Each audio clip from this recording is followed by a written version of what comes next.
Coach BillyGabel, it's the end of the Metro Championship. Your team scored the second highest most points ever in this tournament this time through. Talk about their performance and what you thought about the whole group together.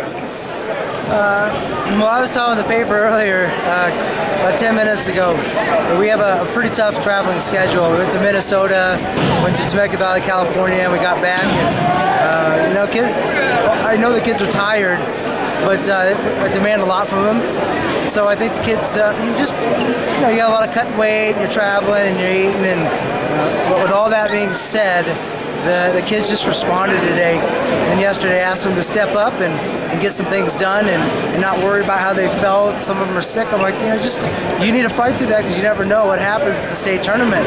So you teach your kids to deal with adversity, and I thought our kids did very well. Did you have any young guys that you saw some things in this tournament? Obviously, there's a lot of pride in winning the city championship, and people come here and looking to knock off kids from successful schools. Right.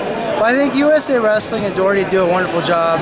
Pete Isaias and that whole group of USA Wrestling, they put on a class act at this tournament. This is one of my favorite tournaments to wrestle, and just because you're wrestling against other teams that you know the coaches and you're good friends with them, and these other teams in here make us better because they push us. Allows us to really see what we need to work on. We're 3 weeks out of state or out of regionals. It really allows us to look at an overall picture of what we need to fix and how we need to get better. And going into states this year, you guys are among the teams that are expected to do well.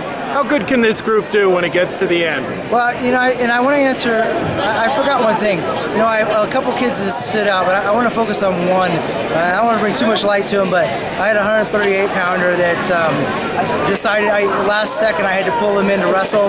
Right. And he was JV all year, although he won most of the varsity matches because I take my JV to some varsity tournaments, and he's in the finals at 138, wrestled very well. So, I have to give some props to him for last second making a decision to get in the tournament, wrestle hard, and get second as a freshman. And I wanted to make sure I said that about him because sure, absolutely. I was pretty proud of him how he wrestled. So as a group, these guys have a chance to reach their dreams. Do you feel that some momentum's going to be coming forward with this group? Right. Well, I always tell the kids that you're 0-0 when you reach the state tournament, and it doesn't matter if we're ranked number 1, 2, 3, 4, or 5. It doesn't matter if they're ranked in the top 5 or 6. What matters is who steps foot on the mat at the state tournament ready to wrestle. Anybody can win at that time. And so I prepare the kids, and my coaches prepare these kids to be ready to go day one.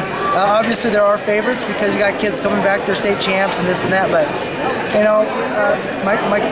hopefully my kids will be ready to go to the state tournament, and we look at the schedule and we look at each other's records. It's 0-0. Outstanding. Well, congratulations, Coach. Thank nice you. tournament.